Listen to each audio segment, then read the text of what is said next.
అనా నాయ బ్రాహ్మణుల సేవా సంఘానికి ముందుగా advance happy new year.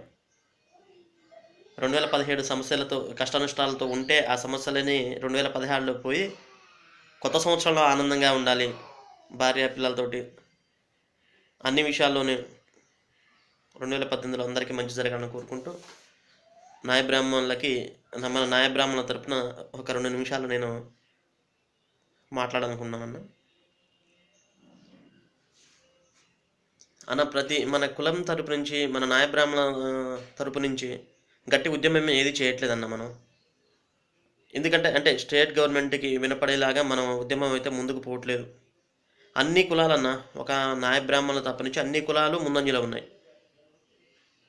MRPS నుంచి కానివ్వండి, రజకులు కానివ్వండి, యాదవులు కానీ, గౌడు కానీ, రెడ్డి కానీ, కమ్మ కానీ, అందరూ ఎస్సీ ఎస్టీ అన్నీ.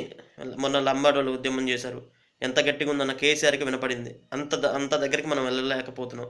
అంటే అది మన నాయకత్వం లోపం అర్థం కావట్లేదు, మనలో ఐక్యత లేదో అర్థం కావట్లేదు.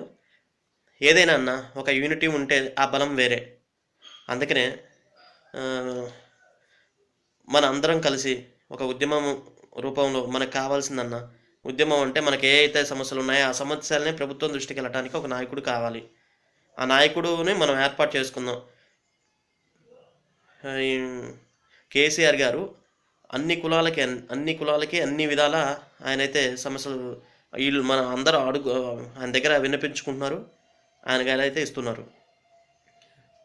మన కంఠం కేసీఆర్ గారికి వినిపించట్లేదు. అందుకని మనందరం కలిసి ఒకసారి ఆ కేసీఆర్ గారికి, మేము కూడా ఉన్నాం, మేము నాయ బ్రాహ్మణులు, మమ్మల్ని కూడా మా వైపు కూడా చూడండి, మా ఊళ్ళల్లో అంతా మనంతా మధ్యతరగతి కుటుంబాలు, పేద కుటుంబాలు, మమ్మల్ని కూడా గవర్నమెంట్ నుంచి కొంచెం ఆదుకోండి, లోన్లు నాయ బ్రాహ్మణులు లోన్లు ఇస్తా అన్నారు, అవి లేవు. అలాంటి అన్నీ చేతి వృత్తుల్లోకి సాయం చేస్తానని కేసీఆర్ చెప్పారు. కానీ మళ్ళీ చెప్పారు, మనం వెళ్ళి గుర్తు చేయాలి కదా అందరం కూడా.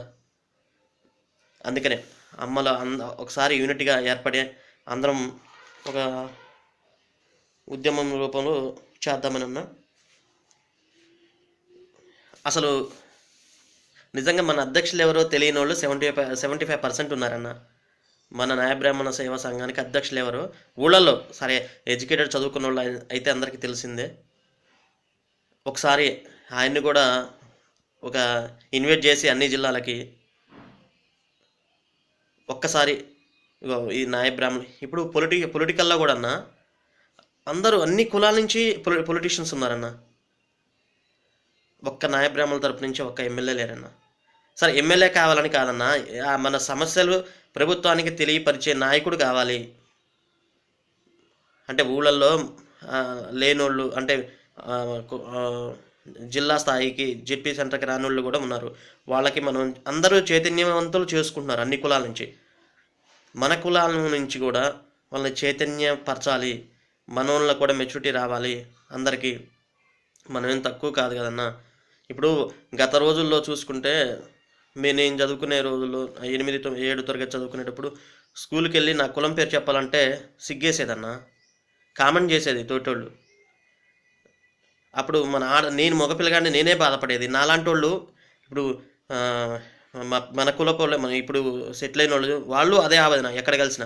అవును సత్య, నేను కూడా చదువుకునేటప్పుడు నన్ను ఇలా ఇరిటేట్ చేసేది, నేను చాలా బాధపడేది, మన కులంలో ఎందుకు పుట్టానని అనుకునేది అని నాతో చెప్పి వాళ్ళు బాధపడడం, మేము అంతా కలిసి బాధపడతామన్నా. అరే మంగళోడా అనేది అందరి ముందు అందరు నవ్వేది. అట్లాంటప్పుడు మన ఆడపిల్లలు కూడా ఎంత బాధ ఉంటుంది, ఎంత షేమ్గా ఉండేది. అందుకనే అది పోవాలి, ఆ మాట అంటానికి కూడా అవతలడు భయపడాలి.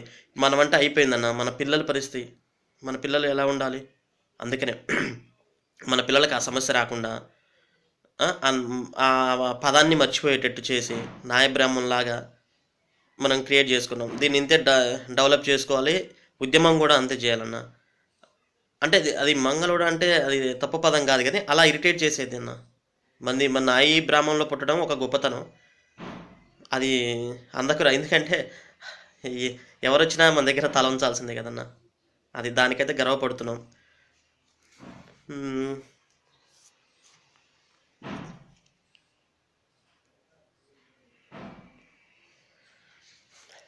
అందుకనే అన్న మేమంతా ఇక్కడ మొత్తం ఒక 50 నుంచి 60 మంది అందరం కలిసామన్నా, మాట్లాడుకున్నాం. న్యాయ బ్రాహ్మణ సేవా సంఘం తరపున దీన్ని ఒక కమిటీ ద్వారా ఒక కమిటీలు వేసి మళ్ళీ ఒకసారి గట్టిగా అధ్యక్షుల్ని, జిల్లా అధ్యక్షుల్ని, గ్రామ శాఖని ఒకసారి లేదన్నా ఉన్నోళ్ళు కూడా గట్టిగా చేయాలన్నా. ఇప్పుడు ఉన్నారు వాళ్ళు కూడా గట్టిగా చేయాలని మేము కోరుకుంటున్నాం. ఓకేనా? జై నాయక్.